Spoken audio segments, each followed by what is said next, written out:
Wahanthok Leiba Punsi, episode number 3. Asida mayam punamapu, Ihagna, Bro Thockchom na, Taramna Okseri. Ihaki, Asigum Laba initiative, Wahanthok Leiba Punsi, Haina, Mingtonzari ba, initiative asi, Yam Chamna, free flow da, Tudok by Henba, edit kumba, Natraga, particular script, Tudok by Yaudana. Aina Sandokte Badugum Laba. Ngasigi mirolgi natraga tungda lakpa mirol singi oina punsida Wahanthok leina success achieve tawbagi adugum laba journey ama natraga design ama semgatpagi adugi platform ama guidance natraga mentorship fangbagi adugum laba platform ama haiba platform sida kanagumba mana punsida Wahanthok leina success achieve tawbada darkar taba step singdo Ahaki Punsida, Ahaki Punsigi journey that Tamsinjarak lessons plus Ahagna last 20 years the Ahag Thijanjaruba research Malem the successful Oigrabami Bakayagi Punsida Ahagna Taujeruba research Kayadagi Fangjarakwa Dugum Laba Karigi the Mukta life say Mayam the Gitong Alibano Karigi the Mukta Akoigi Malem the Makoise Achoba impact ama natraga makoi punsida success ama difference ama meaningfully makoi punsida purak pangangkibano haiba adugi winning formula adugi mantras winning mantras adugi brahmastras mayamdo ayhaki khangjaba level da collection tawjare haraga ayhagna squeeze tawjaraga framework amagi mawongda sagacharaga haiba learning puramak to punsinjaraga learning se miyoiba ama nikhaki punsidagi lorokpanate at least 100 plus successful people in the world. Makoigi Punsi dagi winning formulas mayam do lokachare haraga squeeze tawraga yamna chamna easy to understand oiba mawongda ehanga semjaraga adugumba framework ni ehanga semjari base haiba framework segi matang dani ehanga sigi Wahanthok Leiba Punsi haiba sida sigi ahanba series sidaina mayamda share tawjagda base Masigi platform sida koigi Wahanthok Leiba Punsi ama semgatpagi isagi blueprint nama semgatpada haitareko isagi blueprint nama semgatpada dakata ba ahanba road kahetare foundation dugi matang da soragna ekoina discuss tawgre kanagumamna punsida mai pagna bahona bada leiba thengnaba akoigi normal oiba scenarios ta thengnaba koigi roadblocking problem sing chaithing kaya makhan makhal gi chaithing kaya nongle nuksit kaya adugi matang da sauragna ina share tawjakhre sauragna discuss tawkri se koigi foundation ama kamaina sangot kani blueprint ama sem taragadi life ki success oibagi sigi ahanba foundation se karino si matang da koi sauragna nainari si nainari ngai kansida recap to boina maramdi last 7-10 days numit hafta ama tarani sujale koina discuss tawkibado mayamgi memories ta yam sengna sharp oina leramdabusu ye aduga aihaki ano viewers ke asulai makoigi damakta makoigi benefit ki damakta ihana yam samna madugi matangda share tawjage mamangda koina maruina koina focus tawkiba point ani khak ko adugi matangda share tawjage ai slide show mu uchage mayamda explain tawbada natraga understand tawbada mayam easy oina bidamta ai slide show mu tawjage matangsida I hagna hijaiki baduni ko aigi atopa channel singa atopa platform singa akoigi edit kumba natraga some commercial loiba mongda khara ina kena tawi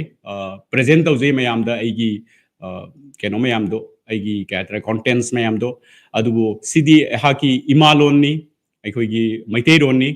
isagini ko adu khanjaraga yamna chamna straight from the heart thamoidagi ko karimta sida edit yaudana filter yaudana free flow da ai share tawjabagi adugumba mayamdagi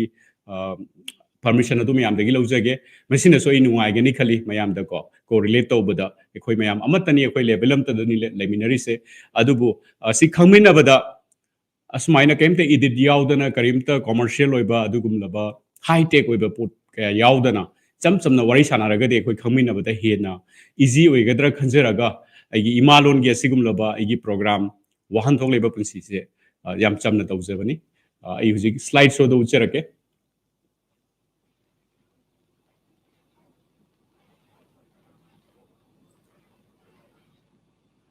okay last episode को याम सम थमजगे classroom की मौंग दो ओइदनब को याम चमन थमजगे अखोइना the four quadrants of success and fulfilment हाइबगी मतंग दो वरी सनाकी अहान बद अखोइना हारी से ख्वाइदगी बेस्ट अखोइना अटेम्प्ट तौगदबसे मियोइबा खुदिंगमंगना accomplish life haiba masigi mongsini sida lerise mahak se punsida success su oi mas sen pai gani magi position wangani amasung magi thamoi do adu mati apen bana thangani magi thamoi da hang ba pen da ba kaimta leiroi mas fulfilled oiba life masigi life sini khoina target tawjadori se ko aduga ani subada leisina successful without purpose haibisani kaino haikanda माकी profession माना तौजरीबा मासे थबक तबु ओइरो नत्रगा business तबु ओइरो नत्रगा आर्ट नट ओइरो नत्रगा स्पोर्ट्स ओइरो एनी लाइन अम मासे चंगगा मागी लाइन दुदि सक्सेस ओइखरबा अदुबु मागी थमोइदी एम्प्टी ओइबा मरमदी मासे अदुगी लाइन दुदा पिथोकनरको मिनतबनिना मागी मसिगी थबक से तोरकप कांदा मासे को माउंदा स्ट्रेस फील तौबा अदैदी माउंदा करिगुंबा मागी मनुंगदा मागी थमोइ नुंगदा लेरिबा पेनदबा कयादो फुलफिल तौनबैदमक्ता अतो अतोपा अखोइगी पांबै कया थिरकपा अदुना मरम ओइरगा मियोय अदु कहतार बैड हैबिट ता चंगकपा अदु अमुकम मासे सक्सेस ओइरबनिना सेन मयाम पाइनी सेन दि मयाम पाइरबनिना माना बैड हैबिट ता चंगकपा कांदा अदुगुंबा नेगेटिव ओइबा वाखन लाकपा कांदा कहतार समाजसु अकाइबा मयाम मोहिनबा अदो सिसिदा अखोइगी second quadrant oireko successful without a purpose my life the purpose laiti the fourth sida khoi haisina limited life sida hari sina miyo bese hari ba mi se mai pusida kaim plan kaim the strategy kaim yaw de sigumba category de leba mi se makhoi se actually by chance hai tareko by luck natraga by chance laibak pharudana mangonda pithok narakpa gundu di mase mai sinpham do du sinpham do lejarure तवीगुंबसुंग महाक से strategy नत्रगा plan नत्रगा करिगुंबा purpose सम यावदबनिना मागी पुंसिदो level अमदा दुम लैथोखरे मासे सेंथुम मरांग कायदे पुंसिदा name fame थोइदोगना मासे achieve तोबा ngamde तवीगुंबसुंग को माई पुंसि से limited ओय माना पुंसिदा करागमोगी पुंसिदा डिफरेंस पुरक्पा ngamde माई फैमिली की लैदना हेनबा लेवल निंगबा थुंगनबा ngamde नत्रगा मागी रिलेटिव्स की निंगबा थुंगनबा ngamde माई मसागी लाइफस्टाइल हाई लेवल द पुखटपा ngamde mahak se तबु मागी थमोइदी अदुम हराउन लेनी मरमदी माना पामजबा सिनफमदुदा मासे अदुम कहतारे थबक सुजरुबदिना मादी हराउबा नुंगाइबा पुंसि ओइने मा कैदोंगैदा वखल लेना नारोय कैदोंगैदा डिप्रेशन ओइरोय मा अदुम नुंगाइना लेगनी मा एज ए पर्सन इंडिविजुअल नुंगाइबा मी मा ओइगनी अदुबु तायंग पांदा काइम डिफरेंस तौबा ngамोय को अदु मासे लिमिटेड लाइफ असिगुम मिसिन लिमिटेड लाइफ हाइरेको अदु फोर्थ सिना वेस्टेड लाइफ हाइबसिना कैनोयदा मासे पुंसिदा करिगुम पर्पस मा याउदबा करिगुमबा प्लान अमता लैतबा पुंसिदा को अदुम हिंगेना हिंगबा अदई मागी कहतारे पिथोनबा गुंदुरसु माग मदुसु गुंदुसु आइडेंटिफाई तौबा ngamjadaba लाइफ द पर्पस मा याउदबा को पुंसिदा सक्सेस ओइबा ngamdaba मखोइ ममी से एक्चुअली कहतारे वेस्टेड लाइफ हाइना लवी अदो सिगी कैटेगरी मरी से अइना मियोइबा कयागे सक्सेस ओइरबा तायंग पांसदा इंडिया की मपान पृथ्वी की मफम खुदिंग लेरिबा मियोइबा कयागे लाइफ द रिसर्च तौबदा अखोइगी मियोइबमगी पुंसि से सिगी कैटेगरी मरी सिदा थादबा याइबा इसा इसाना हंबियो अयहाक इसा करम्बा कैटेगरी द लेगे करम्बा क्वाड्रेंट द लेगे हाइदो सिना फर्स्ट नि अखोइना सानाक सुजाखिबदो ममांगदा अदो अनिसुबदा सिगा को थंगनबा सिगी हेक नेक्स्ट अखोइ अमा मुसानाकी वरी कदो क्वाड्रेंट अमगुम अखोइन लोखद की for example four quadrant slide अमगुम अखोइन वरी साकी सिदा हारिसिना कैदो गायदा ममांगी सिना अइगी पुंसि से कदाइ दे लेगे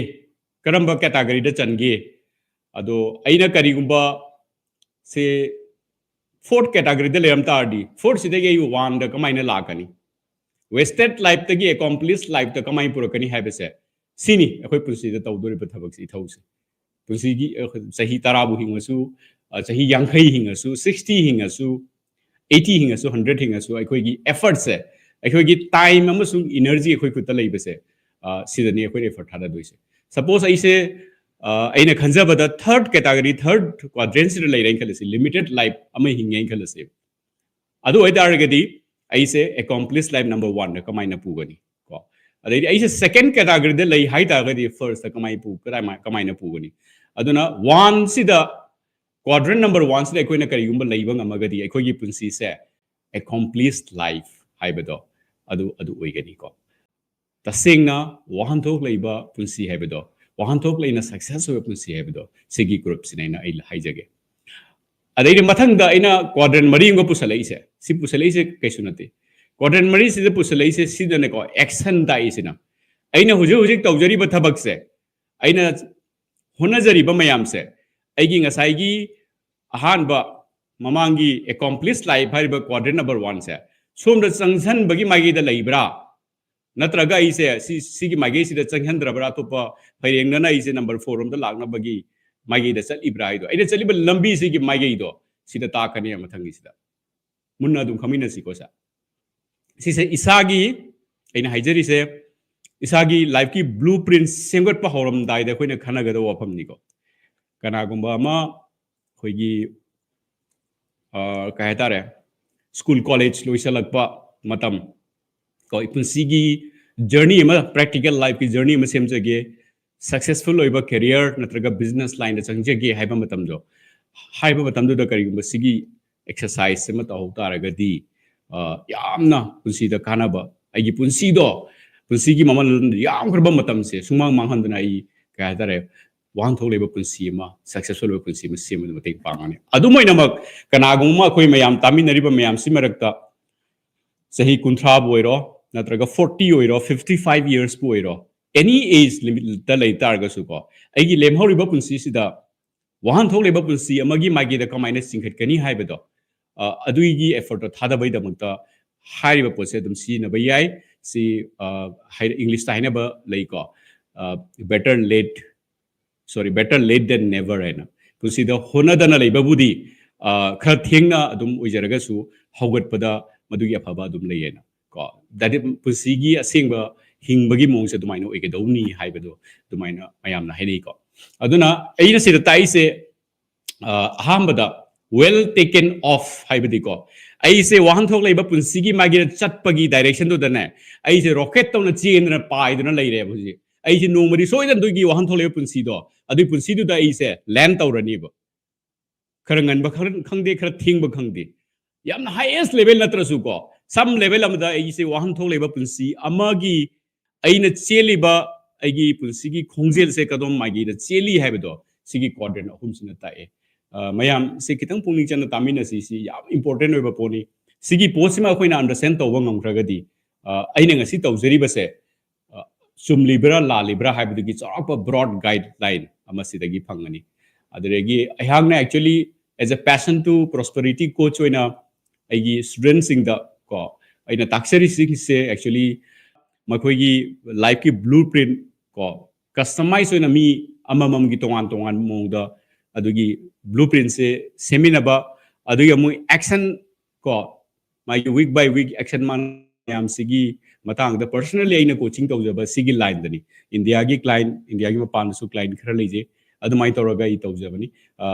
adu gi detail oina isa gi semjage sembi ninglagadi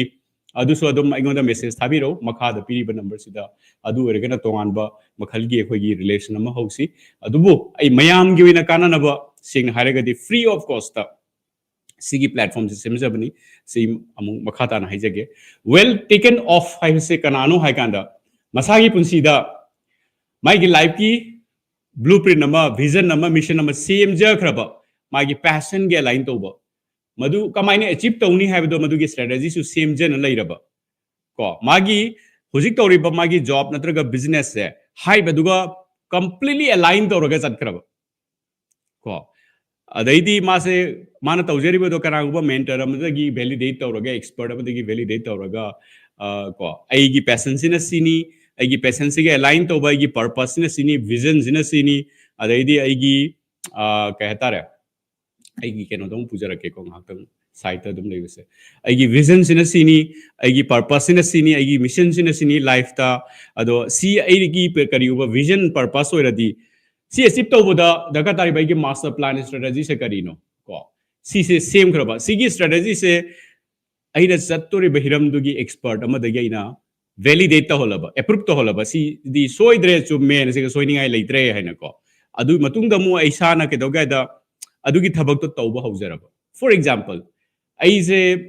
ꯀꯣ ꯑꯩꯒꯤ ꯏꯁꯥꯒꯤ ꯅꯨꯡꯒꯤ ꯀ꯭ꯋꯥꯂꯤꯇꯤꯁ ꯃꯌꯥꯝꯗꯣ ꯑꯦꯛꯖꯥꯃꯤꯟ ꯇꯧꯖꯔ ꯃꯇꯨꯡꯗ ꯏꯁꯥꯅ ꯐꯥꯏꯅꯂꯥꯏꯁ ꯇꯧꯔꯦ ꯑꯗꯩꯗꯤ ꯑꯦꯛꯁꯄꯔꯠꯅ ꯑꯩꯒꯤ ꯃꯦꯟꯇꯔ ꯑꯃꯅꯁꯨ ꯑꯩꯉꯣꯟꯗ ꯀꯟꯐꯥꯔꯝ ꯇꯧꯔꯦ ꯑꯗꯨꯗꯤ ꯑꯩꯁꯦ ꯀꯩ ꯍꯥꯏꯇꯥꯔꯦ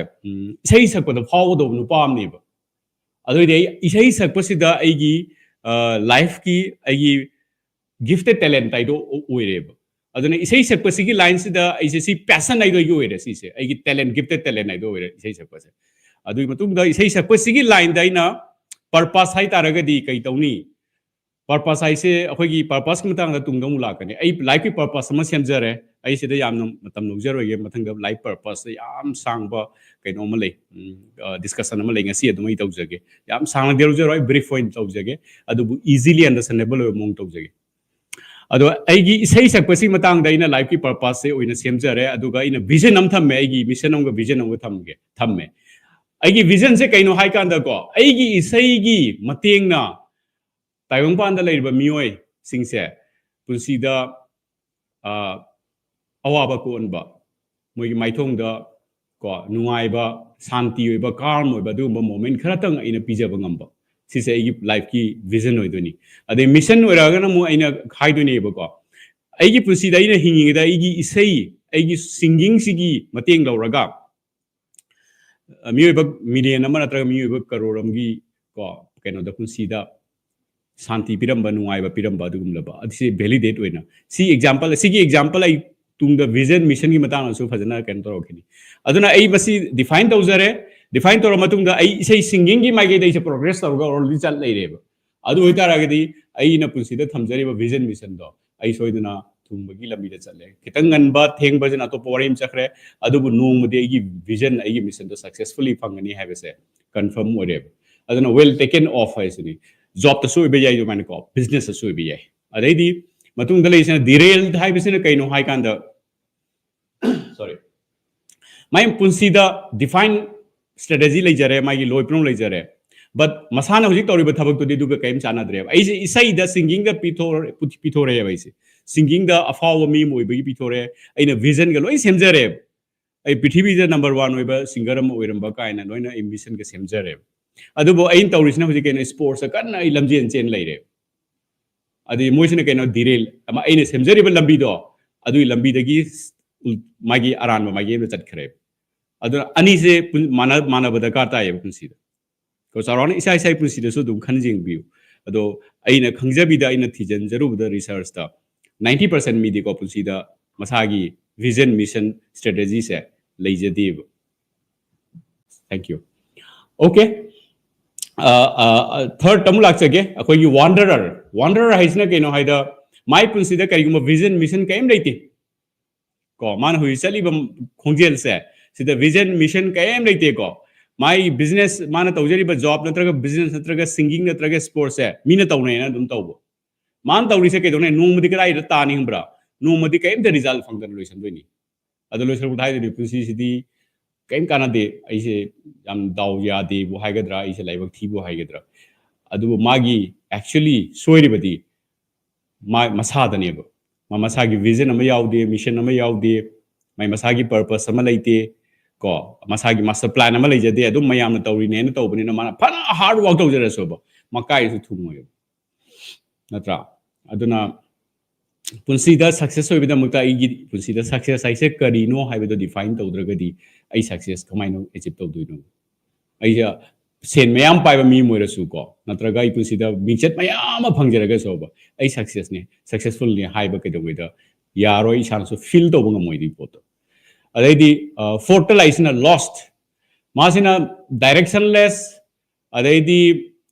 ꯀꯩ ꯍꯥꯏꯇꯥꯔꯦ ꯃꯥꯁꯦ ꯀꯝꯄ꯭ꯂꯤꯠꯂꯤ ꯃꯥ ꯀꯔꯤꯝ ꯈꯪꯗꯕ ꯃꯈꯜꯒꯤ ꯑꯗꯨꯒꯨꯝꯕ ꯃꯈꯜ ꯃꯤꯅꯦꯕ ꯀꯟꯐ꯭ꯌꯨꯁ ꯄꯔꯁꯟ ꯍꯥꯏꯗꯣ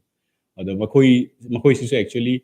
ꯁꯦꯡꯅ ꯍꯥꯏꯔꯒꯗꯤ ꯃꯥꯒꯤ ngasai gi wahanthok leiba punsi ama hingbada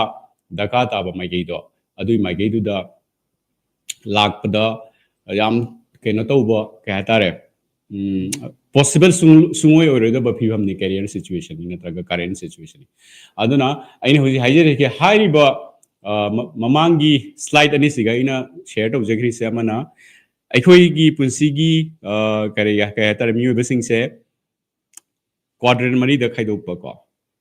ado number 1 quadrant hoyi ka hatare wahanthok leina success hoiba punsi sidani akoina target tawdoise adaidi next quadrant mari sidara ina share tawjari sina sida tawjari sina kaino hai kanda khoigi aina hoji chatliba direction se kadom direction da chatlige haibado adu takpani aduna ina chatliba direction sina kari gumba hojigi first quadrant ki direction sida oiram taragadi aise wahanthok leina success hoiba punsi haibado nongmodei punsi da soidana lani haibado sina confirm taweba ado sigi direction se kari gumba chumdragadi direction semdokadawni ko sigi process mayam se ai step by step wahanthok leiba punsi haiba platform sida ai share tawjarakani sida ina tawjadoise mayam na dum khanbirangmani kari gumba matamna su wahanthok leiba punsi bonus episode aina hapsalli se ko aina bonus episode aina hapsari se kari gino hai kanda wahanthok leiba punsi haiba platform sida ina ko punsi ama successful oiba meaningful oiba punsi wahanthok leina successful oiba punsi ma semgar pada daka taba foundation dagi horaga highest level ho chatpagi dugi step by step process to adu ai yat laga dugi blueprint to ina mayam da share tawjage na khanjeba so that future da ko sigi video sigi series se yeng bakande hoigi episode number 1 2 3 4 5 6 whatever sina tara tranga kun whatever number for lakpa matam do aduda magi punsi da magi blueprint nama semjaraga success hoigi blueprint nama mi khudingi nu tongan ngani ko haise blueprint nama semjaraga masagi success hoibagi level fog yobuda ko daka tabe steps singdo hariba wahanthok leiba punsi hariba series mayam sida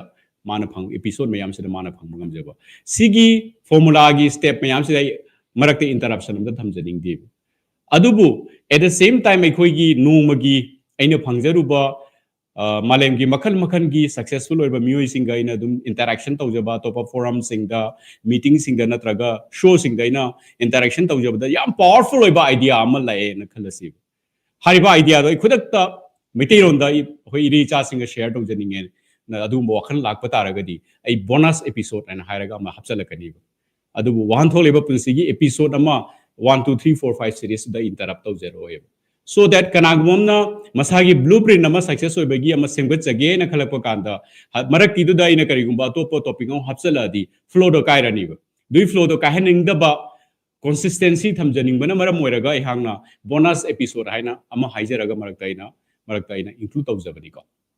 adu haiba punamak se aigi lyric from the countryside to the boardroom haina ina thunjaba Amazon India bestseller number 1 ta khiba si lyric se loi yawi ko si lyric si adum pabiragadi hena refer tawragadi physically ain haiba sing se ka hetare understand tawbada khara sing clarity oigani habido ai thajai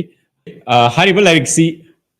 Amazon gi website ta changaga from the countryside to the boardroom ana type tawbiraga adum phangbigani mayamna pabininga su si pa biruba miyoba kaya mioi kya na ibu kata yamna kata thagad wahi share tawbiragi makoi encouraging oiba adugum laba kana ba phangi haiba ki ko ado ai makhata nam lakjage presentation do ina ngasi adum discuss tawjage aina haijage doriba mayam si kharhena singna bai damakta ko mathang da ina haija doise si core framework sini sigi framework sigi macha step by step atopa tonga ba framework macha mayam sige samnaba sub framework sai ba yai ko aina kari gumba punsi das hoigi weapon hai taragadi se mahabrahmastra ne ai punsi gi ko si se ai punsi gi mahabrahmastra ni sigi mahabrahmastra sigi magi masa mareng atopa brahmastra macha mayam su yauri ko adu mayam su mathangi step sing dai share tawjage ngasi maru ina sigi posma understand dominasi sida ina hari se kesu nate punsi da meaningful oiba success wahanthok leiba success kayumba achieve tobining labadi sigi framework se isagi punsi de apply tobiu aha mere sida daga tari se koigi makhada blueprint life blueprint hai bam isana semuni ko life blueprint se karigino hai kanda khoi gi punsi se sang laba punsi se sahi humbu humutra marfu sahi chama hingdoi se si sang laba project amani khoi punsi se do kanagumamna yum mama sabai da maga su blueprint ama semi kanagumamna any project ama horam da project ke blueprint ama semi akhoi gi punsi sang laba punsi se khoi gi punsi se da project mayam akhoi tawramaga akhoi punsi se loidoi ne ba aduna project kaya na inga sai gi sida I framework ha do brahmastra masamareng mayam leiraga mahabrahmastra na sini ha do dumaina akhoi punsi se maha project kamne ba yam chaw akhoi punsi gi maha project sida project macha mayam tawri ne ba tha khudingi natra sahi khudingi natra decade khudingi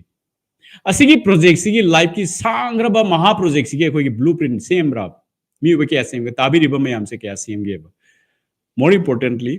blueprint se kamaina same do no have do khangbi bra ko si po se hojik ti daka ta khoi khangbugi karigumba wahanthok leina punsi hingbining na gadi karigumba I punsi se wahanthok leidrasu yare adum yana ba adum hinge khalagadi ko adudi ai haiba gamjatre kari adubu kanagumobna yam clearly ai punsi da wahanthok leina successful loiba punsi ama hingjage haina lepi bataragadi amasung hariba wakandu da hariba vision natraga hariba masagi desire do da karingma jam serious oiragadi ai simadi achieve tawdo ba yadai punsi da sima success oidna dai loy ai punsi se loisi loy haiba dugumba isada serious oiba dugum loba karingma vision lairagadi aina ai haijage sigi framework se study tawbiu si understand tawbiu maduna ai punsi gi aina ningjari ba isa ningjari ba keno do achieve tawboda ating soidam pang so life ki blueprint se kamai semuni hai bina matang su koi ni nasi so life ki blueprint se ma sem from matung da ko koi to do se blueprint se yaw do se maru na gi purpose define tawrani gi vision mission sem khrani ba ai gi life se sahi next manga sida sahi manga sida swai da leini sahi tara da swai da leini sahi kun da swai leini ai pun si sina sahi yang kai sorok da swai leini na sahi chama hingta da is work tawrone do loina define tawrani ba pun si sida blueprint sida senior blueprint se aina sem do ris isai pun si gi kanagumna chahi kun manga dagi semba horagadi mai punsida blueprint se success ta onthok laba execute tawbagi matam da yam sangna phangjare adubu kanagumna karigumba chahi yankhai dagi hauta su kesu kaide lemhori ba magi 30-40 years hingbagi punsido yam define oina yam focus oina mai lambi du da mana senga chatpham to ko lambi du chatli haibido khangna masana aware oina mai punsigi destiny du chatkani haukibudo haugre haukibududi isana sendokpa yade adubu haugatpada anytime thengra so haugatpa gisu kaide haugatpham thoi haibisai haijige adu next time aina haijari se blueprint se khak leiraga yade aikogi mindset se mind se master dobi da katai mind se aigi minayo henbe da katai aikoi se ayam amatam da aigi mind gi minayo aigi emotion gi minayo re hingi wakhan numai da kan da biga khanai mingona chai ai relation thugai mindset sina kariguma mind sina down oirako matamda low oirako matamda kedawi ai toriba thabak to toba toga tumna lei natraga fattaba habit fattaba addiction ado atopa aran bala bide jangjali mind sai gi minayo hen gedobo adi asigi process kamaina ohin gani haibai matangdani sigi sima daka tari se house of success and fulfillment se blueprint sina magi foundation ni aduga magi pillar se manga ni leiri se si pillar manga sida lephal laga mana phangdoi se house of success and fulfillment hariba punsi da wahanthok leina success wa punsi se aduda phangdoi di blueprint life blueprint sina foundation ni aduga magi pillar manga ni ahan pillar se master the mind ani subadana aigi line do da ina chachaga dori bagi gifted talent do ijaraga suko hena tamsin bagi da ka type skill se aina art ta ingon da pithorok pa mi oita raga suko aina paints ko art to bagi painting to bagi line dai chacharaga su painting to bagi hen ba process mai ama tayang pan si tam ningai lei ba tayang pan si da fau graba dugum laba painter ko artist mai ama hingre ba history da power ba mai am lei ge ba ko khoi Mona Lisa ka ye am ba ko Leonardo da Vinci मखोई Singh दुगी पुंसी दा मखोई ने सेमम बा कहता रे दका ताबा skill से हेगलन बदा दका ताबा process ma'am ले रेबा दु तंबई दका तायबा Aegon the gifted ओइरम मे हाइतना यारोयबा नौ नमु तायंग पादे तमसिन बई दका ताय मरम दे एगोन द गे हेन मी मैम हिंगम मा तायंग पान से सट करबनेबा हौगी बा सही लाख अनि modern sina hingang mo tam sida ai gi line to the ahen ba skill tan san sina second pillar third pillar is taking actions hariba mayam se kok ta ngon da bayam knowledge lai jaraga su intellect wang jaraga su ai gi mindset sina adu mating strong way raga su positive way jaraga su ai gi skill sina highest level lai jaraga su kari gumba ina action se laudragadi action laudragadi result lawai ko action lauraga na result lagto se adubu action law sini problem se action se learning the power procrastination guide si kamaina overcome tawni tabak se ko loina khanga su akhang ba mi na thabak torok ta basidi he na problem moris kaisu khangge da ba mi na thabak taw da ba dia ba he na problem moi de ko kana mi kara go mi no yam di khanga ba magi do yam gyan lai ra ba adu thabak di su da ba ma se ke dawni hang ba mayam da su discourage tawni ba mayam da su discourage tawni mayam da su akhang ngai saraga positive oi ba gi mahut ma se negative oi ra kane ma hayo mi sina ko masai pusi da su negative oi hen jagani magi surrounding da su negative oi gani ba aduna ko ke hata re taking actions hai basima si kamaina action se lawni hariba problem mayam action lawda phangna ba problem road block mayam do mi ba sing se action lawhan da ba du ba mi ba gi mindset na tra emotion mayam do isa bu kamaina thaido ga bullet proof taw jaraga action do da ina highest level da ina action law jaraga ai gi energy se full level kahtar highest level da action se ina implement or execute taw jaraga implement taw jaraga ai gi result se hen available da kamaina phangin gani hai ba do sigi pillar sida koi discuss tawgani next pillar se koi gi winning habits akoi gi mioi bai se aina nu magi pusida hanjan tawjari bodo habit to adugi result naktani ba aina habit phatragadi aira phana haiba to pillar sing se phajaraga sobo ai gi highest level pukhat pangamoi level amda ise padna leini aduna winning habit se karino mioi ba khudingi winning habit mana doi nati ma di somai tawi nu wadai nu ita my habit sini hadi ai su si tawge haba yarwe ai gi life design do blueprint to duga sana na I karamba ai gi habit no ina develop to duri se ai gi bulletproof habit se karino what is that so called bulletproof habit for me ai gi toan ba unique way jabdo karino haibedo isana define to se bagi da katai last pillar se karino hai kanda leveraging the seasons of life why you hen important problem pillar ni ko se mi bagi punsi da ritu kaya lai awa bagi ritu lai nungai bagi ritu lai ko ritu hai season ni ko aduna awa ba gi season lak pa kanda aikoi pungtek te iba nung dagi te iba punsi da mamang na sakat pangam diba awa bagi season se anything we bayai paisa sen mang gi boy bayai acha uba na ma na ru boy ram bayai relationship split torok pa oira payai oira oi bayai yum da asi ana thok oi bayai ai thabak tagi job tagi lawthok pirak pa thabak talak pa oi bayai natra business loss oi bayai anybody mi ba punya buki punsi da ko kana ngona ngona thaja ba mahalak oi bayai ko agi yana thajaru mi dra ngona thaja ba mahalak oi bayai so season punsi gi awa ba gi season se mi puna buki punsi da tongan mong da tongan ba level da tongan ba tangkak ta lai si se mi puna buki punsi da lakti lai so idra lai prime minister oina hingba mi disu chief minister oina hingba mi disu natraga Sachin Tendulkar gi punsi da su natraga leina Hema Malini gi punsi da su ko ai mingra dum lawjabani adun anybody tang pa hingi mi 100% puna ki Elon Musk ki punsi da su Steve Jobs ki punsi da su lai adun hari ba moment da ina kari go paisa na isabu handle ta hodra gadi ai se like lokha da ta ni punsi se mangani ba si kamaina handle ta gadi adugi framework kari no adugi formula kari no ai nei nazar kani ko adu matung da atopa season amno kai no awa gi season nungai ba gi season lai ko ai punsi da ai mangai ai mu nungai ba lai tre kai nam khan ba moment yaw rei mi punsi da any level gi mi so isin ko ma se yam awa ba mu gi mi so isin sen thum da wa ba hai ba ni ko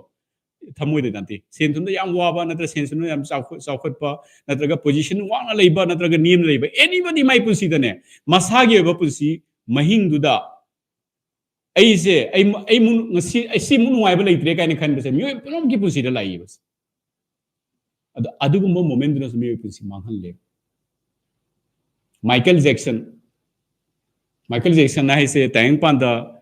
rock performer hairagadi ko pop star haigadra stage performer ko adu hai taragadi magum matam do leiramdi show mada $1 million matam do da lauri ne siba kanda mamu success o mi leitebo siba kanda ma se $300 million mi gi depth hi si gi tu si kamaine lotion ki sikari gi no ma success handle do ngam do Mike Tyson से boxing the मागी knockout से 80% हे लेबो 80% माना fight तंगम की बसे knockout तंगम की point game से लोरक पतिकी हौरक पतिकी लोरक फोक सानारगा point count औरगा मसिंग माना हेले माना वाले हरगा माना ngam बना तब मरक तो knockout तो मी surrender तो बाई तारे को सुमाइना 80% मागी world recording ऐसे बोले इतने मामू success होइबो मी कोई की boxing द को लेरम मोयेबो अदो हाई बमी दो success handle to ngam da badagi jail la changure mapun sida depression oirure addicted oirure paisa loi na mangure ko success handle to ngam da badagi ma hoji mu masana turn around to jaraga punsi se revive to raga mi on the actually coaching piri mi on the ta iba punsi da kamaina koi success handle to ni hai ma masana ya jari ba ko adu ma mi ma ma turn around oina ba honari ba yam phai ko mana smaina masana hingi matam da turn around to raga कहता रे ma'am the मागी पुंसी की learning ma'am share तो भी याम फबन मीनी मरमदी माग मी खकना share तौरतोइबा अदुगुम्बा idea तो कनामतन तौब ngam मसागी पुंसी the हाइबा mistake तो थोखरबनी अदुना आई साई पुंसी दसु मैम थोकी मिस्टेक मैम थोकी को अदुगुम्बा मैम दगी इसाना सु तमजरकपा अमसुं वर्ल्ड गे अदुगुम लबा को माइक टाइसन दगी तमकपा नत्रगा माइकल जैक्सन दगी तमकपा पुंसी द सोइखरबा मियोइबा क्या दई तमपा अदुगुम्बा winning tricks kaya amasida aigi haiba like to suyauri aigi show sida so I discuss tawjara kani ko yangi punsi da ina khangjaba khara aina tamsin jara khara share tawjabani hojik matam budi ya khara hojen khre ngasi gi oina khwaidigi important oba topic amada illusion jage si madugi topic tu ai hoji laksarage mayam adum suggestion pibiro mayam gi valuable oiba adum loba comment sing pibiro mayam gi nusiba support नतना आइन खंजरिबा की initiative से ऐसे just show को पांथोक सके programme को पांथोक सके ना तौजबा आई initiative न चदे ऐसे कोई समाजसिदा इरेचा सिंगी कहता रहे तुम द हरकदबा हुजी हुजी लैरिबा पुंसिदा सक्सेस ओइनिंग बदु ममियोइ सिंगी पुंसिदा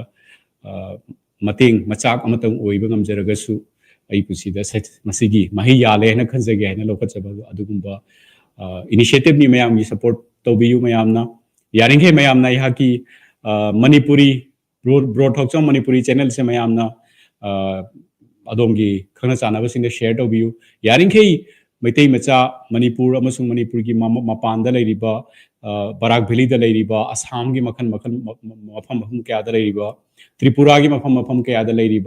बांग्लादेश पृथ्वी की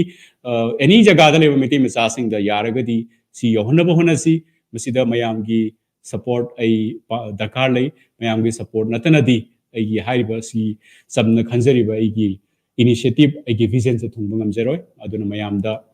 sigum laba support se pbu pinabu haina mayam dai nalukna ai kuramjana haijeri makhata jage sorry blueprint de lak sage ko blueprint se jaka tari se blueprint se da कोई passion purpose vision mission goals target सिसे मथंगी अखोगी session दा detail ओइना नगनी अदुबु ngasi मरक सिदा ख्वाइदगी इंपोर्टेंट ओइबा पोर्ट अमाई ब्रह्मास्त्र मा शेयर तौजरंग ngasi लोइद्रिंगिदा सिदाइना हाम द पैशन हेब से थमी पर्पस की ममांग द को मरम दे पैशन या पर्पस के से हस्बैंड वाइफ नि आई सिगी स्लाइड सिगी मतुंग दा आई सागी पिक्चर से पुसन जरागे वरी सानामदा नुवाइनबा पैशन का पर्पस के से हस्बैंड वाइफ नि आइगी वखंददी को अनि से थादो प यादि आइगी लाइफ तो पर्पस हम सेमज दोइसे आई पैशन के अलाइन तौद्रगदी आई पर्पस तो सक्सेस होइबा गम करिगुंबा आइगी पैशन हम दो इन खंगजा तारा सो गिफ्टेड टैलेंट सु खंगजा तारा सु को आइगी पर्पस हम लाइते सेम द तारगदी अदुगो चानाबा पर्पस हम सेम द तारगदी पैशन दो केम कानरंगा सागी लिमिटेड लाइफ तो लोइसेंगनी मा थबक तुदी मा पामजनी गिफ्टेड टैलेंट थबक तौनी अदु माय लाइफ तो level one chadoi tayang panda samaj ta karim ta mana impact over ngam moy aduna passion and purpose aigi wakandadi husband wife neba adubu sawa hen badi purpose ne hele magi amada ko purpose yaudra punsi da agi punsi do meaningless neba purpose sai se kai no hai kanda why do you exist aina punsi ma chahi marfu humutra cha maina hingjaram doise aina hingdose kari hinobo why sini purpose se ke sunati aina punsi sida atopa definition ama hai taragadi aina chahi chama natraga marfu humutra aina hingjaram doise sigi matam sida aionda isona pire but aigi matam amasung aigi life energy se investor am doise kari dan over investor am doise sigi investor bagi purpose suneba aigi life purpose aise si define tawdraga nei kangauna na hindoris ko ado sigi magun se sigi power se yam eba si power amakak ai brahmastra oina share tawjaram gi mayam ngasi ko loisandriya mangda purpose ki power se kayam chauge why have sigi why aina tawri se kari gi no hai bagi ko purpose se kayam chauge do sigi power se ai huji slide ani khaktai share tawjaram gi slide ahum khakta tamina si ko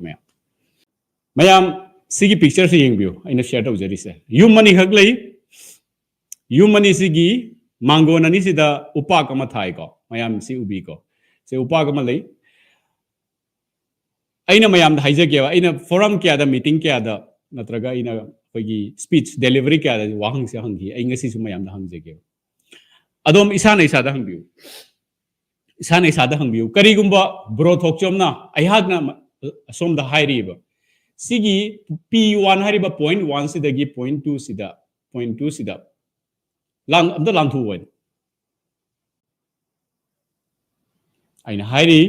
point 1 da ki point 2 da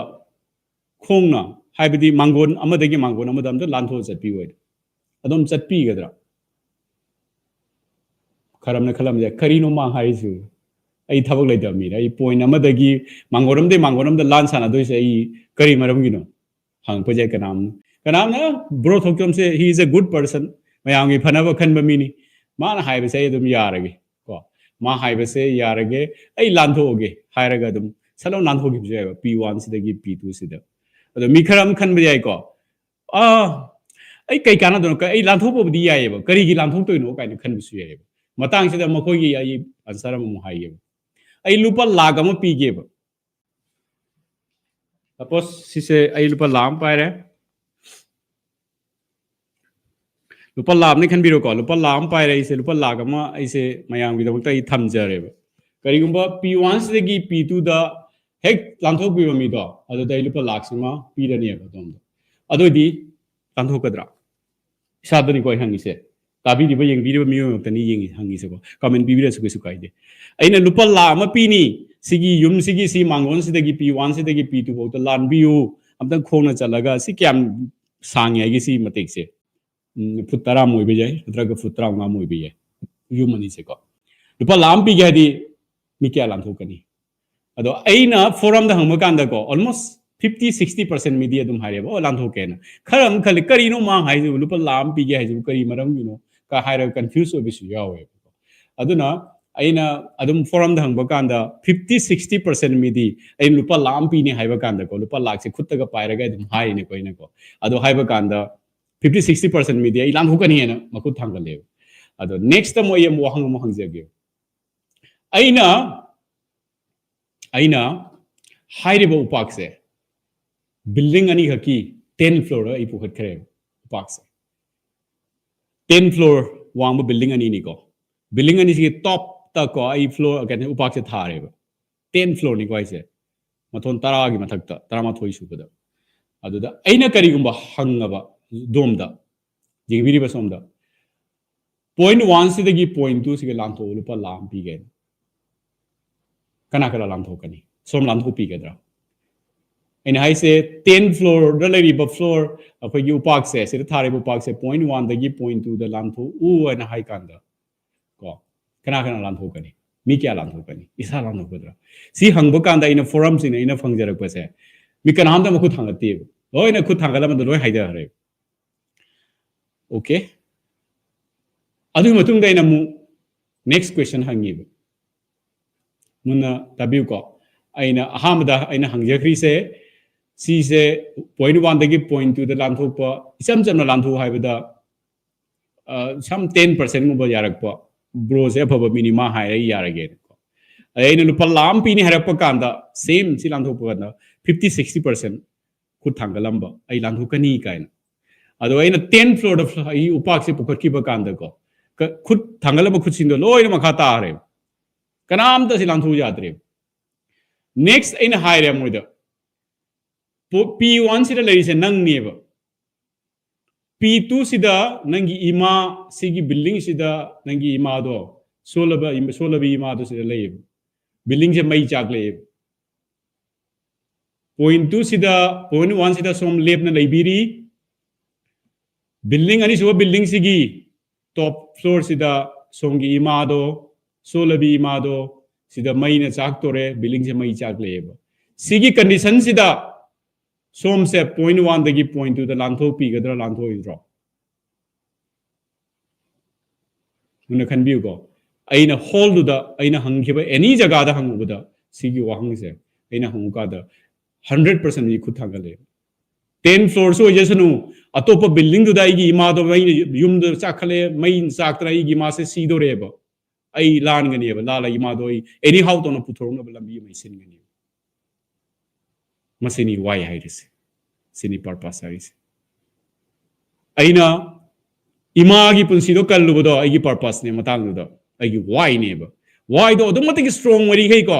अइना ने पुंसी दने challenge face तो बसे discomfort face तो बा अवाब फियम लांथो गइना केनो तो बसे action लो बसे अदुगी दम तेगुंद मनुंग दगे गुंद कहतारे थौना तो पिरकनी अदुगी दम तेगुंद पुश होइगे रॉकेट लॉन्च तो बदो को रॉकेट की मनिंग द ब्लास्ट तो पोर केनो मुझे कैबिनेट नम जाओ के पोर्शन नम जाओ को सिगी ब्लास्ट हो इनो केनो से रॉकेट से इल्लिनेब इल्लग माइ नेक्स्ट लेवल हो चलिनेब तो मतुंग द मागी पावर द लोरप कांदा अनदर चैम्बर मम ब्लास्ट तोरिनेब ब्लास्ट होरगा दम एनर्जी पीरगा मा से नेक्स्ट लेवल मम जाओरिनेब अदुमाइना कहता रे my destination after destination after destination तोरगा माना सरकदब मफम मून नत्रगा मार्स नत्रगा एनीवेयर मफम द यौरिनेब अदुमाइना पर्पस से नसाइगी ब्लास्ट तौरिबदुगुंबा एनर्जी के दुगुंबा केनेदुने चैम्बर दुने आई एग्जांपल हम हाइरके कनागुंबा मा सिनहान अखोइगी अफ्रीका की एयरटेल अफ्रीका की एमडीसी और सुदीप्तो चौधरीदुना मागी ओइबा पर्सन दा हाइरबो वारी मे हम शेयर तौगे के सिनी खुदोंग चाबा इसे अइना अतोपो लोन दा अतोपो प्लेटफॉर्म दा इन तमसिनजरकपा एग्जांपल कया ट्रिक्स नत्रग स्ट्रेटेजी क्या सीरियस होइना इमालोंदा मैते मसासिंग द एनी इमालोंदा शेयर तौजबनी को सिगी अपॉर्चुनिटी से आई मांगनिंग दे मयम सपोर्ट तौयो सिदा मागी ओइबा लोन दा माना हाइरमिबा मिस्टर सुदीप्तो चौधरी से जस्ट लास्ट वीक द मागे कन्वर्सेशन लाइव शो द कन्वर्सेशन तौबो मतम द मा हाइबिरमे कनागुंबा मा करिगुंबा व्हाई से करिगुंबा क्लियर होइतारदी पर्पस से करिगुंबा लैतारगदी मागी कहता रे पुंसीदा थोइबा नोमगी प्रॉब्लम्स मैम दो अदुदो माना खुदुम चलगा अदु कहता लाखुरगा अदु ओवरकम तौरगा मागी टारगेट अचीव तौरम होनरगनी करिगुंबा माना पर्पस अमा याउद्रदी नोमगी पुंसीदा थोइबा डिस्कम्फर्ट मैम दो अदुदुना इंगोंदा खुदुम चलगा आई थबक तो होनबा लेपनेबा फॉर एग्जांपल आई वाम हाइजेगेको कनागुंबना मिस्टर इंडिया होनिंग खलसे मिस्टर वर्ल्ड होनिंग खलसे नत्रगा मिस्टर यूनिवर्स होनिंग खलसे माय बॉडी बिल्डिंग दको अदो इमा के दौनी असीसिना माय लाइफ की विजन अमा लेरे पर्पस अमा ओइगेरेबा अदो इमा के दौनी नोंग चुगेरा नुंसा सागेरा फ्लड थोकेरा व्हाटएवर जो होइजेसनु को मार्क से कनामतन केन तो बंगमोइबा लेफन मंगमोइबा स्टॉप तो बंगमोइबा मान जिम चकनी नोमदा अनि रक चकनी पुंग मरी मंगा तरुक तरे छेमा सानागनी मसा से बॉडी से सेमगनेबा माय लेवल अचीव तोनबा मरमदी माउंट ऑफ फायर गसाइगी रॉकेट की मनिंग लेरिबा चैम्बर दु यावरेबा चैम्बर से करिनो मिस्टर वर्ल्ड दुनियबा अदु थुंगदो मा होननियबा करि मदु यावद्रदि के दौनी जिम द लागबा आई इसागी फिटनेस सेंटर म सोइ चल एना दुम रन तौजैको फिटनेस सेंटर द लागबा मयाम से ऑलमोस्ट 60-70% से 70-80% से खरानी हौरमगा तो एबा करिगिनो हमरा हौरप काना माय मसल दो खुद कसे खरा योट पार दे नारकपा कोलपा अदैदि खलेरगा अदुम तलकपा से मर मोइना अदुम तोखीबा कंटिन्यू तौदीबा ꯑꯗꯨꯒꯤ ꯃꯔꯝꯗꯤ ꯀꯔꯤꯅꯣ ꯃꯥꯒꯤ ꯗꯤꯁꯀꯝꯐꯣꯔꯠꯇꯣ ꯃꯉꯣꯟꯗ ꯄꯦꯟ ꯑꯃ ꯐꯥꯎꯔꯛꯄꯗꯣ ꯑꯦꯅꯤ ꯂꯝꯕꯤꯗ ꯊꯣꯛꯏꯕꯁꯦ ꯑꯦꯅꯤ ꯂꯝꯕꯤꯗ ꯀꯅꯥꯒꯨꯝꯕꯅ ꯂꯥꯏꯔꯤꯛ ꯇꯝꯕꯁꯤꯁꯨꯀꯣ ꯂꯥꯏꯔꯤꯛ ꯄꯥꯕꯁꯤ ꯇꯜꯂꯦꯕ ꯑꯩ ꯏꯁꯥꯁꯨ ꯂꯥꯏꯔꯤꯛ ꯄꯥꯕ ꯌꯥꯝ ꯇꯜꯂꯦ ꯑꯩ ꯁꯦꯡꯅ ꯍꯥꯏꯔꯗꯤ ꯂꯥꯏꯔꯤꯛ ꯄꯥꯕ ꯇꯟꯕ ꯑꯗꯨꯅ ꯑꯗꯨꯒꯨꯝꯕ ꯃꯤꯗꯨꯅ ꯄꯨꯟꯁꯤꯗ ꯇꯣꯞꯄꯔ ꯑꯣꯏꯕ ꯌꯥꯔꯣꯏꯕ ꯑꯗꯨꯅ ꯀꯔꯤꯒꯨꯝꯕ ꯃꯥꯏ ꯄꯨꯟꯁꯤꯗ ꯑꯩ ꯇꯣꯞꯄꯔ ꯑꯃ ꯑꯣꯏꯗ ꯌꯥꯗꯦ ꯅꯪꯉꯣꯟꯗ ꯄꯔꯄꯁ ꯑꯃ ꯚꯤꯖꯟ ꯑꯃ ꯊꯝꯒꯦ ꯇꯥꯔꯕ ꯑꯦꯅꯤ ꯁꯤꯆꯨꯋꯦꯁꯟ ꯂꯩꯔꯁꯅꯣꯕ ꯃꯥꯁꯦ ꯍꯣꯠꯅꯒꯅꯤ ꯌꯥꯝ ꯑꯩꯈꯣꯏꯒꯤ ꯀꯩ ꯍꯥꯏꯇꯥꯔꯦ ꯃꯩ ꯄꯥꯋꯔ ꯐꯦꯂꯤꯌꯔ ꯑꯣꯏꯒꯦꯔꯥ ꯅꯠꯇ꯭ꯔꯒ ꯃꯩ ꯂꯥꯛꯀꯦꯔꯥ ꯏꯁꯤꯡ ꯆꯥꯎꯒꯦꯔꯥ ꯋꯥꯠꯑꯦꯚꯔ ꯀꯟꯗꯤꯁꯟ ꯑꯣꯏꯁꯅꯣꯕ ꯃꯥ ꯑꯗꯨꯝ ꯃꯥ ꯂꯥꯏꯔꯤꯛ ꯄꯥꯅꯕ ꯍꯣꯠꯅꯅꯤ ꯃꯥ ꯍꯣꯠꯅꯅꯕ ꯃꯥꯒꯤ ꯇꯣꯞꯄꯔꯗ ꯑꯣꯏꯅꯕ ꯍꯣꯠꯅꯔꯛꯀꯅꯤ ꯑꯗꯨꯅ ꯂꯥꯏꯐꯇ ꯄꯔꯄꯁ ꯑꯃ ꯏꯁꯥꯒꯤ ꯌꯥꯎꯗ꯭ꯔꯒꯗꯤ ꯀꯩ ꯍꯥꯏꯇꯥꯔꯦ ꯄꯨꯟꯁꯤꯗꯣ ꯃꯤꯅꯤꯡꯂꯦꯁꯅꯤ ꯑꯩꯅ ꯀꯔꯤꯒꯨꯝꯕ ꯑꯩꯅ ꯅꯝꯕꯔ 1 ꯀ꯭ꯔꯤꯀꯦꯇꯔ ꯑꯃ ꯑꯣꯏꯒꯦꯅ ꯈꯜꯂꯁꯦꯕ ꯑꯗꯨꯏꯗꯤ ꯑꯩꯅ ꯀ꯭ꯔꯤꯀꯦꯠ ꯄ꯭ꯔꯦꯛꯇꯤꯁ ꯇꯧꯕꯗ ꯀꯩꯝꯇ ꯑꯩꯉꯣꯟꯗ ꯀꯩꯅꯣ ꯇꯧꯔꯣꯏꯕ ꯀꯩ ꯍꯥꯏꯇꯥꯔꯦ ꯅꯨꯡꯉꯥꯏꯇꯕ ꯄꯣꯛꯑꯦꯕ ꯅꯣꯡꯃꯒꯤ ꯑꯩꯒꯤ ꯅꯥꯔꯛꯄ ꯌꯥꯏ ꯅꯣꯡꯃ ꯕꯣꯗꯤ ꯄꯦꯟ ꯑꯣꯏꯔꯛꯄ ꯌꯥꯏ ꯍꯛꯆꯥꯡ ꯊꯤꯟꯗꯣꯔꯛꯄ ꯌꯥꯏ ꯑꯁꯤꯒꯨꯝꯕ ꯐꯤꯕꯝ ꯑꯦꯅꯤ ꯐꯤꯕꯝꯗ ꯃꯥꯁꯦ ꯄ꯭ꯔꯦꯛꯇꯤꯁ ꯇꯧꯕꯗ ꯃꯥꯏ ꯀꯩꯅꯣꯗꯨꯅ ꯉꯁꯥꯏꯒꯤ ꯐꯥꯏꯌꯔ ꯑꯣꯏꯔ ꯃꯅꯤꯡꯗꯒꯤ ꯏꯟꯒꯅꯦꯕ ꯑꯗꯨꯅ ꯉꯁꯥꯏꯒꯤ ꯃꯩ ꯆꯥꯛꯄ ꯕꯤꯜꯗꯤꯡꯗꯣ ꯑꯗꯨ ꯑꯣꯏꯔꯁꯨ ꯑꯩ ꯆꯠꯀꯦꯅ ꯈꯟꯕꯗꯣ ꯑꯗꯨꯕꯨ ꯉꯁꯥꯏꯒꯤ ꯄꯔꯄꯁꯇꯣ ꯏꯃꯥꯗꯨꯒ ꯂꯩꯔꯝꯗ꯭ꯔꯒꯗꯤ ꯃꯩꯗꯨ ꯕꯤꯜꯗꯤꯡꯗꯣ ꯃꯩ ꯆꯥꯝꯗ꯭ꯔꯒꯗꯤ ꯂꯨꯄꯥ ꯂꯥꯈ ꯑꯃ ꯄꯤꯒꯦꯁꯨ ꯑꯩ ꯀꯩꯁꯨ ꯆꯠꯅꯤꯡꯗꯦꯕ ꯀꯩ ꯀꯥꯟꯅꯕꯅꯣ ꯔꯤꯛꯁꯇꯣ ꯂꯧꯗꯅ ꯕꯠ ꯑꯩꯒꯤ ꯋꯥꯏꯗꯨꯃ ꯑꯩꯒꯤ ꯄꯔꯄꯁ ꯑꯃ ꯂꯩꯕꯗꯨꯅ ꯄꯔꯄꯁꯅ ꯑꯩꯉꯣꯟꯗ ꯄꯤꯔꯤꯕ ꯊꯧꯅꯥꯗꯣ ꯑꯗꯨꯒꯨꯝꯕ ꯄꯥꯋꯔꯗꯣ ꯑꯗꯨꯅꯤ ꯂꯥꯏꯐꯀꯤ ꯄꯔꯄꯁ ꯑꯁꯦ ꯑꯗꯨꯛꯀꯤ ꯃꯇꯤꯛ ꯏꯝꯄꯣꯔꯇꯦꯟ ꯑꯣꯏ ꯄꯨꯟꯁꯤꯒꯤ ꯈꯣꯡꯖꯦꯜ ꯆꯍꯤ 100 ꯍꯤꯡꯗꯣꯏꯁꯦ ꯆꯍꯤ 100 ꯑꯋꯥ ꯑꯅꯥ ꯑꯋꯥꯡ ꯑꯅꯦꯝ ꯃꯈꯟ ꯃꯈꯟꯒꯤ ꯃꯤ ꯃꯈꯟ ꯃꯈꯟꯒꯤ ꯁꯤꯆꯨꯋꯦꯁꯟ ꯃꯌꯥꯝ ꯑꯃ ꯊꯣꯛꯀꯅꯦꯕ ꯄꯨꯝꯅꯃꯛꯀꯤ ꯄꯨꯟꯁꯤꯗ ꯊꯣꯛꯑꯦꯕ ꯃꯥꯏ ꯂꯦꯚꯦꯜꯗ ꯑꯗꯨꯒꯤ ꯁꯤꯆꯨꯋꯦꯁꯟ ꯃꯌꯥꯝꯗꯨꯅ ꯑꯩꯒꯤ ꯄꯨꯟꯁꯤꯗ ꯑꯋꯥꯕ ꯑꯃ ꯅꯨꯡꯉꯥꯏꯇꯕ ꯑꯃ ꯆꯩꯊꯦꯡ ꯑꯃ ꯗꯤꯁꯀꯝꯐꯔꯠ ꯑꯃ ꯄꯦꯟ ꯑꯃ ꯑꯗꯨꯝ ꯄꯤꯔ ꯆꯠꯀꯅꯦꯕ ꯍꯥꯏꯔꯤꯕ ꯑꯋꯥꯕ ꯆꯩꯊꯦꯡ ꯅꯨꯡꯉꯥꯏꯇꯕ ꯄꯦꯟ ꯑꯗꯨꯅꯅꯦ ꯑꯩꯉꯣꯟꯗ ꯃꯥꯏꯊꯤꯕ ꯄꯤꯔꯒ ꯑꯩꯁꯦ ꯄꯨꯟꯁꯤꯗ ꯃꯃꯥꯡ ꯆꯈꯠꯄꯗ ꯑꯩꯉꯣꯟꯗ ꯕ꯭ꯂꯣꯛ ꯇꯧꯋꯦꯕ ꯑꯗꯨꯅ ꯑꯩ ꯄꯨꯟꯁꯤꯗ ꯁꯛꯁꯦꯁ ꯑꯣꯏꯕ ꯉꯝꯍꯟꯗꯦꯕ ꯄ꯭ꯔꯣꯒ꯭ꯔꯦꯁ ꯑꯣꯏꯕ ꯉꯝꯍꯟꯗꯦꯕ ꯍꯥꯏꯔꯤꯕ ꯄꯣꯠꯁꯦ ꯀꯃꯥꯏꯅ ꯑꯣꯚꯔ ꯄꯥꯋꯔ ꯇꯧꯅꯤ ꯍꯥꯏꯔꯤꯕ ꯄꯣꯠꯁꯦ ꯑꯣꯚꯔ ꯄꯥꯋꯔ ꯇꯧꯕ ꯉꯝꯗ꯭ꯔꯒꯗꯤ ꯑꯩ ꯄꯨꯟꯁꯤꯗ ꯃꯃꯥꯡ ꯆꯠꯄ ꯋꯥꯍꯟꯊꯣꯛ ꯂꯩꯅ ꯁꯛꯁꯦꯁ ꯑꯦꯆꯤꯞ ꯇꯧꯕꯁꯦ ꯄꯣꯁꯤꯕꯜ ꯁꯨꯡꯑꯣꯏ ꯑꯣꯏꯗꯦꯕ ꯑꯗꯣ ꯀꯃꯥꯏꯅ ꯇꯧꯔꯒ ꯁꯤ ꯑꯣꯚꯔ ꯄꯥꯋꯔ ꯇꯧꯒꯅꯤ ꯍꯥꯏ ꯀꯥꯟꯗ ꯁꯤꯒꯤ ꯑꯃꯇꯪ ꯑꯣꯏꯕ ꯒꯨꯂꯤꯗꯤ ꯅꯠꯇ꯭ꯔꯒ ꯑꯃꯇꯪ ꯑꯣꯏꯕ ꯃꯥꯒꯤ ꯄ꯭ꯔꯦꯁꯀ꯭ꯔꯤꯞꯁꯟꯗꯤ ꯍꯤꯗꯥꯛꯇꯤ ꯀꯔꯤꯅꯣ ꯍꯥꯏ ꯀꯥꯟꯗ have a purpose in your life have a well defined why for your life ꯑꯩ ꯄꯨꯟꯁꯤꯗ ꯄꯔꯄꯁ ꯑꯃ why ꯑꯃ ꯂꯩꯌꯣꯕ ꯌꯥꯝ ꯊꯤꯅ well defined ꯑꯣꯏꯕ ꯑꯗꯨꯑꯣꯏꯗꯤ ꯉꯁꯥꯏꯒꯤ ꯗꯤꯁꯀꯝꯐꯔꯠ ꯄꯦꯟ ꯄꯨꯟꯁꯤꯒꯤ ꯆꯩꯅꯥ ꯃꯌꯥꯝ ꯂꯩꯗꯅ ꯃꯤꯑꯣꯏꯕ ꯑꯩꯒꯤ ꯁꯔꯥꯎꯟꯗꯤꯡꯗ ꯂꯩꯕ ꯃꯤ ꯃꯌꯥꯝꯁꯤꯅ ꯆꯤꯡꯊꯅꯕ ꯍꯣꯠꯅꯕ ꯅꯠꯇ꯭ꯔꯒ ꯋꯥꯠꯑꯦꯚꯔ ꯑꯩ ꯄꯨꯟꯁꯤꯗ ꯊꯣꯛꯄ ꯔꯣꯗ ꯕ꯭ꯂꯣꯛ ꯃꯌꯥꯝꯗꯣ ꯍꯧꯖꯤꯛꯀꯤ ꯒꯨꯂꯤꯁꯤꯅ ꯑꯩꯉꯣꯟꯗ ꯄꯥꯋꯔ ꯄꯤꯔꯒ ꯉꯁꯥꯏꯒꯤ ꯆꯦꯝꯕꯔ ꯕ꯭ꯂꯥꯁ ꯇꯧꯕ ꯆꯦꯝꯕꯔꯗꯣ ꯃꯗꯨꯒ ꯑꯗꯨꯃꯥꯏꯅ ꯑꯦꯛ ꯇꯧꯔꯒ ꯑꯩꯉꯣꯟꯗ ꯏꯅꯔꯖꯤꯁꯦ ꯄꯤꯔꯒ ꯑꯩꯉꯣꯟꯗ ꯄꯨꯁ ꯇꯧꯔꯒ ꯑꯩꯒꯤ ꯁꯛꯁꯦꯁꯀꯤ ꯃꯅꯥꯛꯇ ꯏꯟꯈꯤꯅꯦꯕ ꯑꯗꯨꯅ ꯄꯔꯄꯁ ꯑꯃ ꯗꯤꯐꯥꯏꯟ ꯇꯧꯕꯁꯦ ꯄꯨꯟꯁꯤꯗ ꯈ꯭ꯋꯥꯏꯗꯒꯤ ꯑꯍꯥꯟꯕ ꯊꯕꯛꯅꯤ ꯄꯨꯟꯁꯤ ꯍꯤꯡꯕ ꯍꯧꯗ꯭ꯔꯤꯉꯩꯗ ꯄꯔꯄꯁꯁꯦ ꯍꯥꯟꯅ ꯗꯤꯐꯥꯏꯟ ꯇꯧꯕꯒꯤ ꯗꯔꯀꯥꯔ ꯇꯥꯏ ꯑꯗꯨꯕꯨ ꯑꯟꯐꯣꯔꯆꯨꯅꯦꯠꯂꯤ ꯉꯁꯤ ꯇꯥꯏꯕꯪꯄꯥꯟꯁꯤꯗ ꯍꯤꯡꯉꯤꯕ ꯃꯤꯑꯣꯏꯁꯤꯡꯁꯤꯗꯀꯣ 99% ꯃꯤ ꯄꯔꯄꯁ ꯂꯩꯇꯦ ꯃꯈꯣꯏꯅ ꯍꯥꯏꯔꯤꯕ ꯄꯔꯄꯁꯇꯣ ꯃꯆꯤꯟ ꯍꯥꯏꯔꯝꯒꯅꯤ ꯑꯩꯗꯤ ꯁꯤꯒꯤꯗꯃꯛꯇ ꯇꯧꯔꯤꯅꯦꯅ ꯑꯗꯨꯕꯨ ꯑꯩꯅ ꯍꯥꯏꯔꯤꯕ ꯁꯤꯒꯤ ꯁꯥꯏꯟꯇꯤꯐꯤꯛ ꯋꯦꯁꯤꯗꯀꯣ ꯃꯁꯥꯅ ꯔꯤꯁꯔꯆ ꯇꯧꯔꯒ ꯑꯦꯛꯁꯄꯔꯠ ꯑꯃꯗꯒꯤ ꯚꯦꯂꯤꯗꯦꯠ ꯇꯧꯍꯜꯂꯒ ꯃꯁꯥꯅ ꯃꯁꯥꯒꯤ ꯇꯦꯂꯦꯟꯠ ꯍꯤꯗꯦꯟ ꯇꯦꯂꯦꯟꯠ ꯄꯦꯁꯟꯁꯦ ꯁꯥꯏꯟꯇꯤꯐꯤꯀꯦꯂꯤ ꯀꯣ ꯑꯦꯁ ꯄꯔ ꯄ꯭ꯔꯣꯁꯦꯁ ꯇꯥꯏꯕꯪꯄꯥꯟꯗ ꯐꯥꯎꯈ꯭ꯔꯕ ꯃꯤꯑꯣꯏꯁꯤꯡ ꯁ꯭ꯇꯤꯞ ꯖꯣꯕꯁꯀꯨꯝꯕ ꯅꯦꯜꯁꯟ ꯃꯦꯟꯗꯦꯂꯥꯒꯨꯝꯕ ꯃꯍꯥꯠꯃꯥ ꯒꯥꯟꯙꯤꯒꯨꯝꯕ ꯀꯣ ꯅꯠꯇ꯭ꯔꯒ ꯀꯩꯅꯣꯒꯨꯝꯕ ꯕꯤꯜ ꯒꯦꯠꯁꯀꯨꯝꯕ ꯀꯣ ꯑꯗꯩꯗꯤ ꯃꯥꯔꯛ ꯖꯀꯔꯕꯔꯒꯀꯨꯝꯕ ꯑꯗꯨꯒꯨꯝꯕ ꯃꯤꯑꯣꯏꯁꯤꯡꯗꯨꯅ ꯃꯥꯏ ꯄꯨꯟꯁꯤꯗ ꯂꯥꯏꯐ ꯄꯔꯄꯁ ꯑꯃ ꯗꯤꯐꯥꯏꯟ ꯇꯧꯔꯤ ꯑꯗꯨꯃꯥꯏꯅ ꯑꯦꯁ ꯄꯔ ꯄ꯭ꯔꯣꯁꯦꯁ ꯃꯥꯒꯤ ꯄꯦꯁꯟꯗꯣ ꯗꯤꯐꯥꯏꯟ ꯇꯧꯔꯒ ꯄꯔꯄꯁ ꯑꯃ ꯁꯦꯝꯕꯁꯦ 99% ꯃꯤ ꯇꯧꯗꯦꯕ ꯑꯗꯨ ꯇꯧꯔꯝ ꯇꯥꯔꯒꯗꯤ ꯂꯥꯔꯖꯂꯤ ꯑꯌꯥꯝꯕ ꯃꯤ ꯄꯨꯟꯁꯤꯗ ꯃꯥꯔꯛ ꯖꯀꯔꯕꯔꯒ ꯑꯣꯏꯔꯝꯒꯅꯤ ꯂꯥꯔꯖꯂꯤ ꯑꯌꯥꯝꯕ ꯃꯤ ꯄꯨꯟꯁꯤꯗ ꯁ꯭ꯇꯤꯞ ꯖꯣꯕꯁ ꯑꯣꯏꯔꯝꯒꯅꯤ ꯅꯦꯜꯁꯟ ꯃꯦꯟꯗꯦꯂꯥ ꯑꯣꯏꯔꯝꯒꯅꯤ ꯃꯍꯥꯠꯃꯥ ꯒꯥꯟꯙꯤ ꯑꯣꯏꯔꯝꯒꯅꯤ ꯑꯗꯨꯒꯨꯝꯕ ꯃꯤꯑꯣꯏꯁꯤꯡ ꯑꯣꯏꯔꯝꯒꯅꯤꯕ ꯑꯗꯨꯒꯤ ꯐꯣꯔꯃꯨꯂꯥꯗꯨꯃꯛꯅꯤ ꯑꯩꯅ ꯐꯪꯖꯔꯛꯄꯗꯣ ꯃꯌꯥꯝꯗ ꯁꯦꯌꯔ ꯇꯧꯗꯣꯏꯁꯦ ꯑꯗꯨꯕꯨ ꯑꯩꯅ ꯍꯥꯏꯖꯗꯣꯏꯁꯦ ꯌꯥꯔꯤꯈꯩ ꯑꯩꯒꯤ ꯁꯤꯒꯤ ꯏꯟꯐꯣꯔꯃꯦꯁꯟꯁꯦ ꯃꯌꯥꯝꯗ ꯑꯩꯒꯤ ꯆꯦꯅꯦꯜ ꯌꯨꯇ꯭ꯌꯨꯕ ꯆꯦꯅꯦꯜ ꯕ꯭ꯔꯣ ꯊꯣꯛꯆꯣꯝ ꯃꯅꯤꯄꯨꯔꯤ ꯆꯦꯅꯦꯜ ꯁꯕꯁꯀ꯭ꯔꯥꯏꯕ ꯇꯧꯕꯤꯌꯨ ꯂꯥꯏꯕꯛ ꯊꯤꯕꯗꯤ ꯑꯩꯒꯤ ꯁꯣꯁꯤꯡꯁꯦ ꯌꯦꯡꯕꯤꯔꯤꯕ ꯃꯤꯑꯣꯏꯁꯤꯡ ꯍꯧꯖꯤꯛꯀꯣ ꯑꯩꯒꯤ ꯐꯣꯂꯣꯋꯔ ꯅꯠꯇ꯭ꯔꯒ ꯁꯕꯁꯀ꯭ꯔꯥꯏꯕꯔꯁꯦ ꯃꯁꯤꯡ ꯌꯥꯝꯅ ꯂꯤ ꯍꯧꯔꯛꯄꯇ ꯉꯥꯏꯔꯤꯕꯅꯤꯅ ꯍꯥꯏꯔꯤꯕ ꯑꯩꯒꯤ ꯏꯅꯤꯁꯤꯌꯦꯇꯤꯚꯁꯦ ꯑꯗꯨꯕꯨ ꯂꯥꯏꯕꯛ ꯊꯤꯕꯗꯤ ꯑꯩꯁꯦ ꯌꯦꯡꯕꯤꯔꯤꯕ ꯁꯣꯁꯤꯡꯁꯦ ꯌꯦꯡꯕ ꯃꯌꯥꯝꯁꯤꯒꯤꯀꯣ 90% ꯃꯤꯁꯦ ꯁꯕꯁꯀ꯭ꯔꯥꯏꯕ ꯇꯧꯗꯦꯕ ꯑꯗꯨ ꯁꯕꯁꯀ꯭ꯔꯥꯏꯕ ꯇꯧꯗ꯭ꯔꯒꯗꯤ ꯀꯩꯗꯧꯅꯤ ꯍꯥꯏꯗ ꯃꯊꯪꯒꯤ ꯑꯩꯅ ꯏꯝꯄꯣꯔꯇꯦꯟ ꯑꯣꯏꯕ ꯄꯣꯏꯟ ꯑꯃ ꯑꯩ ꯁꯤꯃꯗꯤ ꯍꯥꯏꯖꯒꯦ ꯑꯩꯒꯤ ꯁꯣꯁꯤꯡꯁꯤꯗ ꯑꯩꯒꯤ ꯄ꯭ꯂꯦꯠꯐꯣꯝꯁꯤꯡꯁꯤꯗ ꯋꯥꯊꯤ ꯋꯥꯔꯦꯝ ꯄꯨꯟꯁꯤꯗ ꯃꯃꯥꯡ ꯆꯈꯠꯄꯗ अपन पीगदब नत्रगा कानब ओइरोइदब एटलीस्ट कानब ओइरोइदब पोरम दा शेयर तौजे रोय है इसा इसा बोई वासई को मयाम पुनमुक्ता यारगदी मियोबगी पुंसीदा वाहनथोक लेना हिंगब पुंसी म हिंगबदा दका ताबा मसाक मदसु हापा नत्रगा एटलीस्ट पॉजिटिव एनर्जी खरा क्रिएट तो पोट नत्रगदी आइगे प्लेटफॉर्म सिंगसिदा शेयर तौरेना इन खंजे को अदो सिगी पोट से सेंग हारगदी सब्सक्राइब तो बिद्रगदी अइना मथंग करिगुंबा अइना इंपोर्टेंट एबा कंटेंट अमा अइना शेयर तौरबदा अदुम दे अलर्ट लावे अदुम खंबिरोय अदुम मिस तो बये अदो यारगदी अदुम दैना यामना ताक्सगनी नत्र अदुम तंबिगनी हाइबगी वाफुम नतबी दसु को अदुम नसु अइदोम दगी सोय कंट्रीब्यूशन अइना इनवाइट तौजरी अदुम की सपोर्ट सु दका ताइ अदुम ना अहेन बा तोवान बा हेन फबा करिगुंबा थॉट प्रोसेस अमा आइडिया अमा लेबि तारगदी अदो एगोंदा शेयर तौबिरो अइदोम देसु तमजगे को अइसे वाहनथोक लेना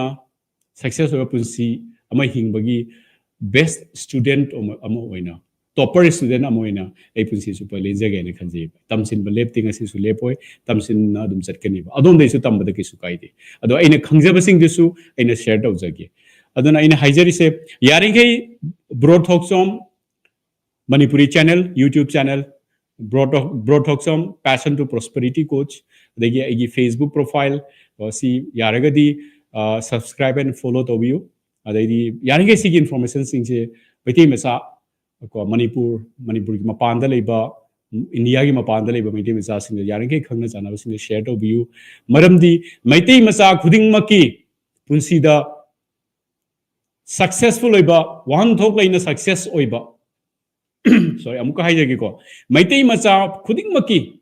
malem sida leba maitai macha khuding maki punsi da Wahanthok leina success oiba adu punsi ma hingbada daka taba guidance to phangbagi adhikar lei adugi guidance to Wahanthok leba punsi hariba sigi platform se khoi mayam punna seminasi adom gi suggestion pibiro adom naingonda support tobiro aina khangjaba aina share tawjage sigi sina khoi pandam oina vision oina thamsi purpose oina thamsi ko mayam matam su thengjale hariba ngasigi Wahanthok leiba punsi episode number 3 si mayam gi punsi da atraga mayam na interesting oi khiba natraga value tamsinja ba value khara koina discuss tau khibani hai taragadi like subscribe to biro mayam share to biro mayam gi support mayam gi nusiba sigi damuta hanana thagachari matang asida gasi masi haijaraga ngasigi Wahanthok leiba punsi episode number 3 asi mayam degi loisenjabagi jathang adu laujari aroibada amuka na thagachari nungaina lebiu please take care keep growing